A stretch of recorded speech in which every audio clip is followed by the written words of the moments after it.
नमस्कार, स्वागत है आपका। शुरुआत करते हैं बड़ी खबर के साथ। बद्रीनाथ धाम से जुड़ी बड़ी खबर है। बद्री विशाल के कपाट बंद कर दिए गए हैं। बद्रीनाथ धाम के कपाट शीतकाल के लिए बंद कर दिए गए हैं। ठीक 3:33 पर भगवान बद्री विशाल के कपाट बंद हुए।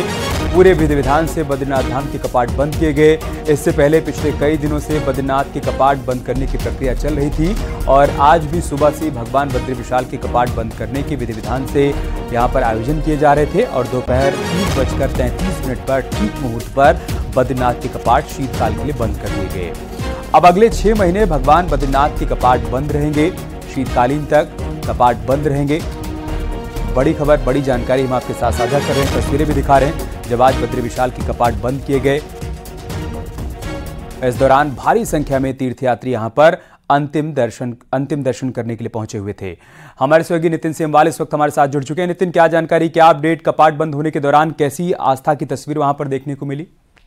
जी, जिस तरीके से सुबह से ही भगवान बद्री विशाल के दर्शनों के जो कपाट खुलने की परंपरा है वो न्यूज 18 लगातार दर्शकों तक पहुंचा रहा था और अभी भी आप देख सकते हैं किस तरीके से जब कपाट बंद हुए तो तीर्थयात्रियों में भारी उत्साह देखा गया। लगभग 10 से 12 हजार तीर्थयात्री इस दौरान मौजूद रहे सुबह से लेकर अभी तक। और ठीक जो तिथि घोषित की गई थी कपाट बंद होने की 3:33 पर, उसी दौरान भगवान बद्री विशाल के कपाट बंद कर दिए गए हैं। और बद्रीनाथ धाम के कपाट बंद होने के साथ ही उत्तराखंड में स्थित अब चारों धाम की यात्रा भी संपन्न हो गई है। जी, आज जबकि कपाट बंद हो रहे थे तो अंतिम दिन दर्शन करने के लिए जो श्रद्धालु यहां पर पहुंचे थे, नितिन, आपकी बातचीत उनसे हुई होगी, क्या कह रहे थे, कैसे भाव उनके मन में थे? क्योंकि अब अगले 6 महीने तक बद्री विशाल के दर्शन हो नहीं पाएंगे। जी, अगर हम देखें तो ग्रीष्मकालीन की जो यात्रा होती है, देश के कोने कोने से यहाँ पे तीर्थयात्री पहुंचते हैं और भगवान बद्री विशाल के दर्शन करते हैं। ऐसे में कहीं ना कहीं ये पल बहुत ही भावुक भरे होते हैं क्योंकि जो नर है यानी कि मनुष्य है उनका भगवान से विदाई हो रही है, तो कहीं ना कहीं भावुक तीर्थयात्री सुबह से ही दिखाई दे रहे थे। लेकिन कपाट बंद एक परंपरा है। 6 माह नर पूजा का अधिकार दिया गया है भगवान के लिए और 6 माह देवताओं के पूजन का अधिकार दिया गया। तो ऐसे में कपाट बंद होते समय जो भावुक वाले पन थे वो भी साफ देखे गए हैं। लेकिन अगली बार अच्छी यात्रा हो, इसकी मनोकामना भी भगवान बद्री विशाल से मांगी गई है। जी, सही बात है। बहुत शुक्रिया आपका हमारे साथ जुड़ने के लिए और जानकारी तक पहुंचाने के लिए। और उत्तरकाशी टनल हादसे में बड़ा अपडेट आया है। टनल के ऊपर पहाड़ी पर बोरिंग होगी। बोरिंग की तैयारियां यहां पर शुरू कर दी गई हैं। पहले पेड़ काटे जाएंगे। मशीनों के साथ यहां पर पेड़ काटने वाले श्रमिक पहुंच चुके हैं। पेड़ काटकर मशीनों के लिए वहां पर जगह बनाई जाएगी और उसके बाद ऊपर से ड्रिलिंग होगी। ऊपर से बोरिंग के जरिए उस स्थान तक पहुंचने की कोशिश की जाएगी जहां पर मजदूर फंसे हुए हैं। ये बड़ी जानकारी सामने आई है। उत्तरकाशी टनल हादसे में बड़ा अपडेट यह है कि टनल के ऊपर पहाड़ी पर अब बोरिंग होगी क्योंकि अब इसी विकल्प पर विचार किया जा रहा था कल से और आखिरकार अब यह फैसला लिया गया है कि ऊपर से बोरिंग के जरिए ही उस स्थान तक पहुंचा जाएगा जहां पर सभी 41 श्रमिक फंसे हुए हैं। इस बीच अब यहां पर सबसे पहला काम यह किया जाएगा कि टनल के ऊपर पहाड़ी पर जो पेड़ हैं उनको काटा जाएगा। मशीन ताकि वहां पर पहुंच पाए उसके लिए जगह बनाई जाएगी और उसके बाद बोरिंग का काम शुरू होगा। हमारे सहयोगी सुनील नवप्रभात इस वक्त हमारे साथ जुड़ चुके हैं। सुनील, क्या अपडेट, क्या जानकारी वहां से है? क्योंकि अब बड़ी बात यही सामने आई है कि तीसरे विकल्प पर जो विचार किया जा रहा था अब उसी को अमल में लाया जाएगा। पहाड़ के ऊपर से बोरिंग की जाएगी श्रमिकों तक पहुंचने को लेकर। क्या वहां पर आप देख पा रहे हैं एक्टिविटी इस वक्त?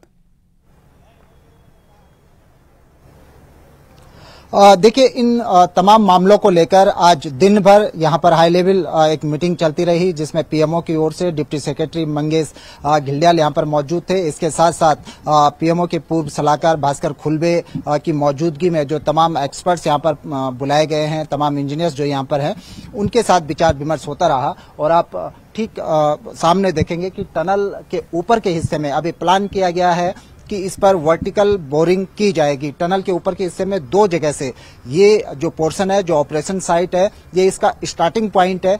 एक बोरिंग इस स्टार्टिंग पॉइंट से की जाएगी और दूसरी बोरिंग जो टनल का एंडिंग पॉइंट है बड़कोट एरिया में, वहां से 2 जगह से एक साथ बोरिंग की प्रक्रिया शुरू की जाएगी। इसके लिए आप देखिए, इस पे बहुत तेज गति से अब काम शुरू होने वाला है। इन पहाड़ियों में स्पॉट चिन्हित किए गए हैं। यहाँ पर जो तमाम पेड़ हैं, इन पेड़ को काटने के लिए यहाँ पे जो लेबर है उनको यहाँ पर बुला लिया गया है। और इसके साथ साथ 2 बड़ी पोकलैंड अभी जब हम लाइव पर यहाँ पर खड़े थे वो मूव हो चुकी हैं ठीक सामने की सड़क से। मैं कैमरा पर्सन को कहूंगा एक बार दिखाने की कोशिश करें। ठीक सामने की सड़क से जहां पर आप टेंट लगे हुए दिख रहे हैं, उससे होते हुए 2 जेसीबी अभी मूव किए हैं और वो पूरा आगे का एक सड़क यहां पर बनाई जाएगी। कोशिश ये है कि पहाड़ में जहां से ड्रिलिंग की जाएगी वहां तक किसी भी तरह सड़क पहुंचाई जाए, क्योंकि जो मशीनें हैं, पहले ये बात चल रही थी कि इनको एयर ड्रॉपिंग इनकी की जाए, लेकिन यहाँ पर संभव नहीं है। इसके लिए विचार किया गया कि रास्ते के तमाम पेड़ों को काट के वहां तक सड़क पहुंचाई जाए अभी भी बड़ी और फिर इस सड़क के रास्ते वहां पर बड़ी है। पहले तो मशीनों को उस स्थान तक पहुंचाना जहां से ड्रिल किया जाएगा, जहां से बोरिंग की जाएगी, और उसके बाद जैसा कल अधिकारी वहां पर बता रहे थे कि 120 मीटर की गहराई है, वहां तक पहुंचना होगा, वहां तक ड्रिल करनी होगी अगर मजदूरों का रेस्क्यू करना है तो। देखना होगा आगे क्या तस्वीर यहां से सामने आती है। शुक्रिया आपको हमारे साथ जुड़ने के लिए और जानकारी तक पहुंचाने के लिए। एक बड़ी खबर वाराणसी से है। ज्ञानवापी एएसआई सर्वे से जुड़ी बड़ी खबर आई है। एएसआई को 10 दिनों का और अतिरिक्त समय मिल गया है। एएसआई ने 15 दिनों का समय मांगा था, फिलहाल उसे 10 दिनों का अतिरिक्त समय मिल गया है। कल एएसआई को सर्वे रिपोर्ट पेश करनी थी, लेकिन कल एएसआई की तरफ से कहा गया कि हम 15 दिनों का और समय मांगते हैं, जिसके बाद कल सुनवाई पूरी हो नहीं पाई थी। आज ये कहा गया था कि सुनवाई के बाद यह तय किया जाएगा कि और समय दिया जाए या नहीं। अब यह बड़ी जानकारी सामने आ रही है कि एएसआई टीम को 10 दिनों का अतिरिक्त समय मिल गया है सर्वे के काम को पूरा करने को लेकर। वाराणसी से हमारे सहयोगी उपेंद्र इस वक्त हमारे साथ जुड़ चुके हैं। उपेंद्र, एएसआई की टीम ने 15 दिनों का अतिरिक्त समय मांगा था और उसे 10 दिनों का अतिरिक्त समय दे दिया गया है। क्या कह रहे हैं एएसआई के अधिकारी कि इन 10 दिनों में सर्वे का काम पूरा हो जाएगा? बिल्कुल, देखिए 10 दिन का अतिरिक्त समय दिया है और ये अंतिम अवसर है, ये कहा गया है। खुद हमारे साथ सुधीर त्रिपाठी। सुधीर जी, ये अंतिम अवसर है। हाँ, एएसआई को उनको जज साहब ने 10 दिन का समय दिया है और कहा 10 दिन के अंदर अपनी रिपोर्ट आप दाखिल कर लें। और शैलेंद्र पाठक वाला में जो आज आने वाला था आदेश, उसमें जिलाधिकारी को तहखाना सौंपने पर उस पर विजय शंकर रस्तोगी द्वारा प्रार्थना पत्र दिया गया था, मुझे विपक्षी बनाया जाए। फिर पुनः प्रार्थना पत्र दिया गया कि बिना हमारे सुने कोई आदेश न किया जाए। क्या माना जाए कि अभी अंतिम अवसर है, अब 10 दिन में रिपोर्ट आ जाएगी? यह तो भाई 10 दिन के अंदर एएसआई वालों को रिपोर्ट देना है और जिला जज को समय देना है। ये लेट हुआ और अब आपको क्या लगता है सोहन जी, अब आपकी वो प्रतीक्षा खत्म हो जाएगी? देखिए, जितना भी लेट हो हिंदू समाज के लिए अच्छा ही होगा। बस हम ये क्यों हुआ था? क्या कुछ रिपोर्ट्स आनी लैब से बाकी थी क्या? ऐसा कहा जाता है, ऐसा जो कहा जा रहा है वो सत्य कहा जा रहा है। हमें ये कि रिपोर्ट आए और हिंदू समाज के लिए, सभी सनातन धर्मियों के लिए, 100 करोड़ हिंदुओं के लिए अच्छा होगा।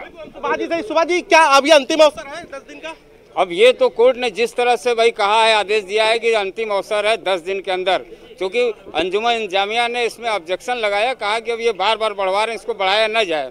जिसको देखते हुए जिला कोर्ट ने, माननीय जिला जज साहब ने कहा कि 15 दिन नहीं 10 दिन का हम अंतिम अवसर दे रहे हैं और 10 दिन के अंदर आप जो है सारी रिपोर्ट। कब तक रिपोर्ट प्रस्तुत करना है? अब 28 नवंबर तक का समय कोर्ट ने दिया है। 28 नवंबर के अंदर या 28 नवंबर तक मैक्सिमम इनको अपने जो है ये रिपोर्ट को सबमिट कर देना है। 28 नवंबर तक अब रिपोर्ट आ जाएगी। आप लोग वो 3 चेहरे जो लंबे वक्त से इसका इंतजार कर रहे थे, क्या लग रहा है अब आप लोगों के पक्ष में रिपोर्ट आ सकती है? बिल्कुल पक्ष में ही आएगा। 28 नवंबर को फिर से एक बार दूध का दूध और पानी का पानी होगा, सच सामने आ जाएगा। क्या लगता है मंजू जी? बिल्कुल लगता है सही लगेगा, मोहर हमारी ही लगेगी। रिपोर्ट से कितना विश्वास है? पूरा विश्वास है, क्योंकि हम लोग अपनी आंखों से जो साक्ष्य देखे हैं उस आधार पर तो रिपोर्ट अच्छी आनी। तो सुभाष जी, अब ये मान लिया जाएगा कि 28 के पहले भी रिपोर्ट आ सकती है क्या? भाई 28 तक इनको डेडलाइन दिया गया, 28 के पहले इनकी तैयारी हो जाएगी, रिपोर्ट कंप्लीट हो जाएगा, दाखिल कर सकते हैं। ये एएसआई को तय करना है। अंतिम लास्ट डेडलाइन उन्होंने कोर्ट ने जो है 28 तारीख को दिया है और 28 नवंबर तक इनको जो है दाखिल कर देना है। व्यास जी के तहखाने पे कोई फैसला नहीं आ पाया? व्यास जी के तहखाने पे कई पक्षकार, एक पक्षकार और चाह रहे हैं कि हम इसमें पक्षकार बन जाए। इस पर सुनवाई हुई है, परसों 20 तारीख को पुनः इस पर सुनवाई होगी, उसके बाद हमारी आपत्ति लगेगी और सारी चीजें। सुप्रीम कोर्ट पे भी सुनवाई है वजू खाने के भी एएसआई सर्वे को लेकर। क्या लग रहा है कि अगर सुप्रीम कोर्ट से आप लोग को राहत मिलती है, वजू खाने का भी सर्वे का आदेश हो जाता है, तो क्या इसी डेडलाइन में जो 28 तारीख तक वजू खाने का भी हो जाएगा? इसका तो फिर अलग से सर्वे होगा ना। कोर्ट, सुप्रीम कोर्ट जब इस पे आदेश देगा तो वो एक अलग सर्वे होगा। ये अलग सर्वे हुआ है, उस वजू खाने को छोड़कर ये सर्वे हुआ है, तो वो सर्वे तो अलग से फिर उसके लिए डेट वगैरह। तो 15 दिन का समय मांगा था एएसआई ने, 10 दिन का समय अदालत ने और बढ़ा दिया है, ये कहते हुए कि 10 दिन में अब सर्वे रिपोर्ट, एएसआई सर्वे की रिपोर्ट प्रस्तुत कर दी जाए।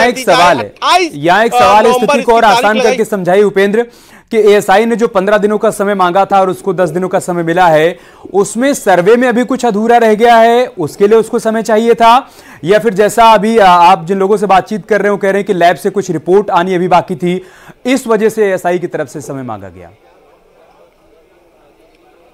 देखिए, जीपीएस सर्वे की कुछ रिपोर्ट्स थी वो नहीं आ पाई थी। माना जा रहा था छुट्टियां रही वहाँ आईआईटी में, इस वजह से कुछ आईआईटी रुड़की आईआईटी से कुछ रिपोर्ट्स आनी थी, कुछ दूसरी आईआईटी से रिपोर्ट्स आनी थी जीपीएस सर्वे से जुड़ी हुई, तो वो रिपोर्ट नहीं आ पाई थी। इसलिए एसआई ने 15 दिन का वक्त मांगा था। खुद एसआई ने प्रार्थना पत्र भी दिया था, उसमें भी तमाम सारे कारणों का जिक्र किया था, जिसमें प्रमुख रूप से यही कारण था। तो वो सर्वे रिपोर्ट भी अब चूंकि छुट्टियां खत्म हो गई हैं, आईआईटी से वो सर्वे की रिपोर्ट भी, जीपीएस सर्वे की रिपोर्ट भी आ जाएगी। माना जा रहा है वो गुम्मत का कुछ सर्वे है, उसकी उम्र निर्धारण का, और कुछ नींव का उम्र का सर्वे है। तो उसकी उम्र कितनी है इसकी रिपोर्ट्स आनी बाकी थी, और वो जब रिपोर्ट्स आ जाएगी तो ये एसआई अपनी पूरी रिपोर्ट सबमिट कर देगी।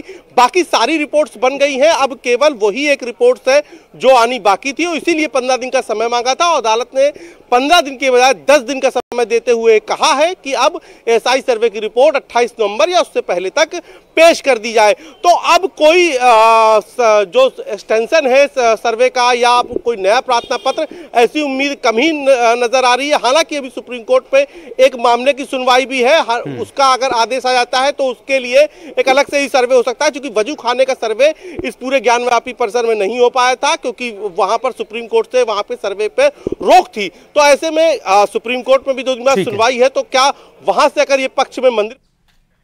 बहुत बहुत शुक्रिया उपेंद्र, आपका हमारे साथ जुड़ने के लिए और जानकारी हम तक पहुंचाने के लिए। आगे बढ़ते हैं। साल 2020 में चर्चित पिंटू सेंगर की गोली मारकर सनसनीखेज हत्याकांड को अंजाम देने वाले sharp shooter Rashid Kalia UP police द्वारा मारा गया। झांसी में मऊरानीपुर कोतवाली क्षेत्र के झांसी खजुराहो नेशनल हाईवे के किनारे बने सितौरा गांव के पास यूपी पुलिस ने कालिया को मुठभेड़ में ढेर कर दिया। यूपी एसटीएफ के साथ मुठभेड़ में शार्प शूटर राशिद कालिया पर 1.25 लाख रुपए का इनाम घोषित था, वो ढेर हो गया है। बता दें कि साल 2020 में पिंटू सेंगर की कानपुर के चकेरी थाना क्षेत्र में गोली मारकर हत्या कर दी गई थी, और इस जघन्य हत्याकांड को अंजाम देने में शार्प शूटर एहसान और राशिद कालिया का नाम सामने आया था।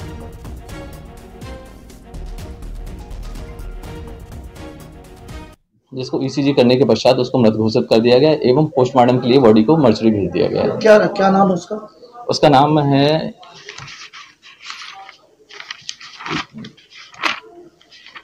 राशिद उर्फ कालिया। उधर महाराजगंज में पुलिस ने लड़की पर एसिड अटैक करने वाले सिरफिरे आशिक को मुठभेड़ के बाद गिरफ्तार कर लिया। पुलिस को 30 घंटे के अंदर ही कामयाबी मिली है। पुलिस ने मुठभेड़ के दौरान 2 युवकों को गिरफ्तार किया। दोनों के पैर में गोली लगी। मुठभेड़ भिटौली इलाके में भैंसा पुल के पास हुई, जिसके बाद अनिल शर्मा और रामचरण को गिरफ्तार कर लिया गया। अनिल शर्मा एक हॉस्पिटल का संचालक है, जिसने अपने कर्मचारी के साथ मिलकर लड़की पर एसिड फेंका था। दरअसल लड़की की शादी दूसरी जगह पर तय हो गई थी, जिसके बाद 16 नवंबर को इस वारदात को अंजाम दिया गया था। पुलिस की 10 टीमें इस वारदात का खुलासा करने के लिए गठित की गई थी, और अब पुलिस ने इस वारदात का खुलासा कर दिया है। एक दीपू पासवान है जो पकड़ा गया है, उससे 2-3 मुकदमे का माल बरामद हुआ है, लूट का माल बरामद हुआ है, उसे कान की बाली और कुछ कैश बरामद हुआ है करीब 1950 रुपये का, और उससे एक फ़ोन बरामद हुआ है। तीसरा है एक शीबू, उससे भी 2 मुकदमों का माल बरामद हुआ है। अभी हम इसके बारे में जांच कर रहे हैं, कुछ कह नहीं सकते, जांच कर रहे हैं और गहराई से छानबीन चल रही है इस पर। कानपुर में डिलीवरी बॉय बनकर घर में चोरी करने वाले 3 शातिर चोरों को पुलिस ने गिरफ्तार कर लिया। डीसीपी पूर्वी तेज स्वरूप सिंह ने बताया कि बीते 10 नवंबर को आकाश गंगा विहार कॉलोनी में रहने वाले नरेंद्र गुप्ता के घर में पिज्जा डिलीवरी बॉय बनकर घर में घुसकर उनकी बेटी को डराया धमकाया, फिर नकदी और जेवर लूटकर फरार हो गए। शुरुआती जांच में पुलिस ने जब मोबाइल लोकेशन और घर के आसपास लगे सीसीटीवी कैमरे चेक किए तो उन्हें पीड़ित के रिश्तेदार पर शक हुआ, जिसके बाद पुलिस ने साढ़ू राकेश कुमार को हिरासत में लेकर पूछताछ की तो पता चला कि शेयर बाजार में काफी रुपए गंवा चुका था, जिसके बाद उसने लूट की साजिश रची थी। पुलिस ने 3 शातिरों राकेश कुमार सरोज, सुमित, विनोद सिंह को गिरफ्तार किया है, जिनके पास से नकदी और जेवरात बरामद किए गए हैं। डीसीपी ने बताया कि इस घटना का खुलासा करने वाली पुलिस टीम को 25,000 रुपए का इनाम दिया जाएगा।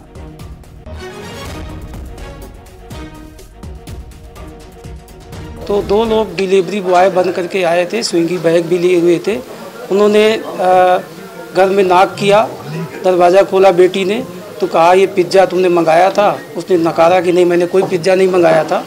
तो ये दरवाजे में धक्का दे करके अंदर घुस गए। और घुस करके अंदर से दरवाज़ा बंद करके उसके अंदर जो रखा हुआ था जेवर और नगद रुपया कुल टोटल जो है करीब टोटल जो नगद को लेकर के पैसा और रुपया लेकर लगभग 40 लाख की लेकर के चले गए थे। इस संदर्भ में थाना चकेरी पर मुकदमा पंजीकृत किया गया था।